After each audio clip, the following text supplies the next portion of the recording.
It is the kind of knock that does not belong to the living. Not because it is loud, not because it is violent, but because something behind it feels wrong, ancient, hungry. A woman named Karen Perkins stood frozen at her peephole for 6 full minutes.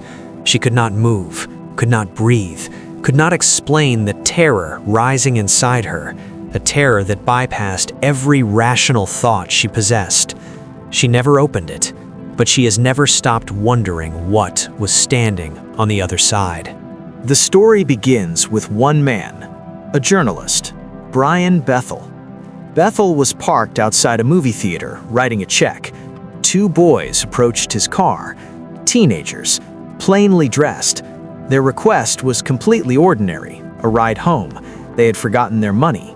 But the moment they appeared, Bethel was consumed by a wave of dread he could not explain, a primal, total terror that rose from somewhere beneath rational thought. He felt, almost hypnotically, compelled to unlock the door. Then, one of them looked up. No iris, no white, no flicker of a child behind those eyes, only a void, deep, absolute, and wrong. Bethel drove away, shaking so violently he could barely hold the wheel. He posted his account online in 1998. He expected ridicule. What he received instead was a flood. From Oregon to Ohio, from Scotland to South Korea, accounts emerged with a consistency that no one could easily dismiss. A nurse from Montana encountered 2 children on her front porch at 1 in the morning. She does not describe fear. She describes wrongness, as if, she says, her brain simply refused to process what her eyes were sending it. A truck driver from Tennessee rolled down his window to speak to a child at a roadside rest stop at 3 in the morning. He immediately felt something reaching toward him through the open glass. It wasn't menacing in the way you'd expect, he says. No growl, no threat, just a total absence, like standing next to a black hole wearing a child's face. 17 witnesses, 17 separate accounts, 17 people who had never met, who each independently used the exact same word: void. Researcher Corin Hamlin spent 11 years mapping these encounters. What he found was not random. What he found was a pattern. They appear at thresholds, Hamlin says, physical thresholds. People who are alone, slightly outside their comfort zone, that is the consistent factor. The timing is equally precise.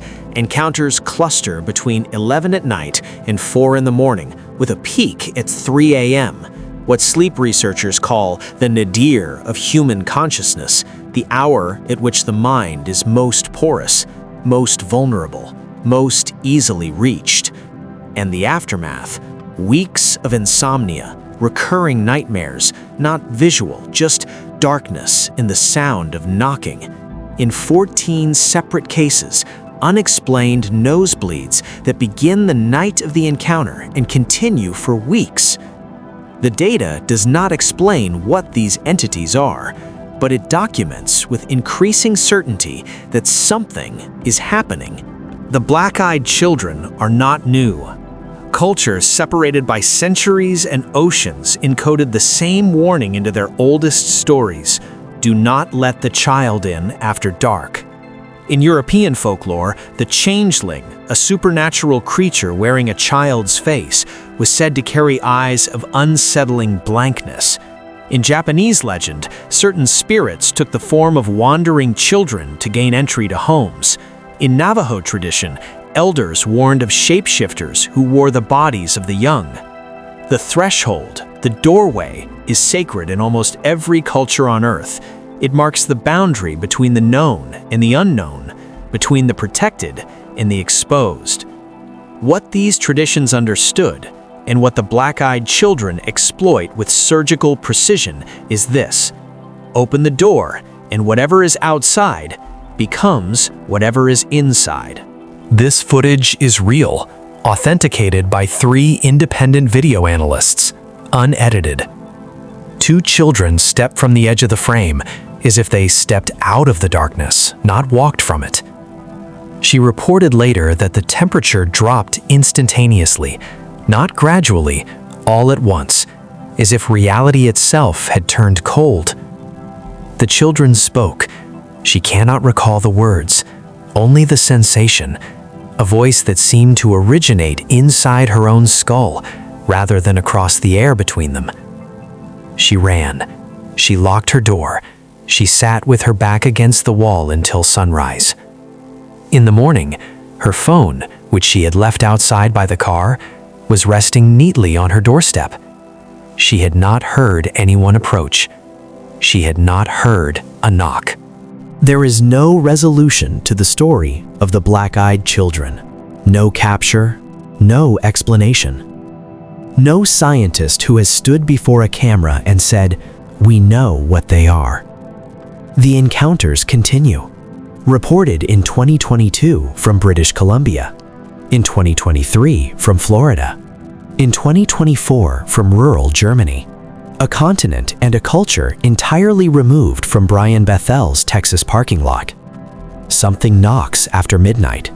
Something with no light behind its eyes asks to be let inside.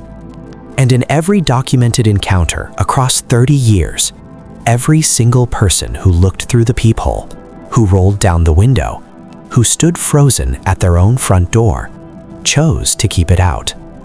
Karen Perkins agreed to speak to us.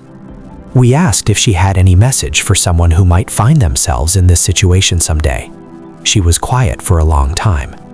Then she said, very softly, "Don't open the door. Whatever they tell you, whatever they promise, they are not lost."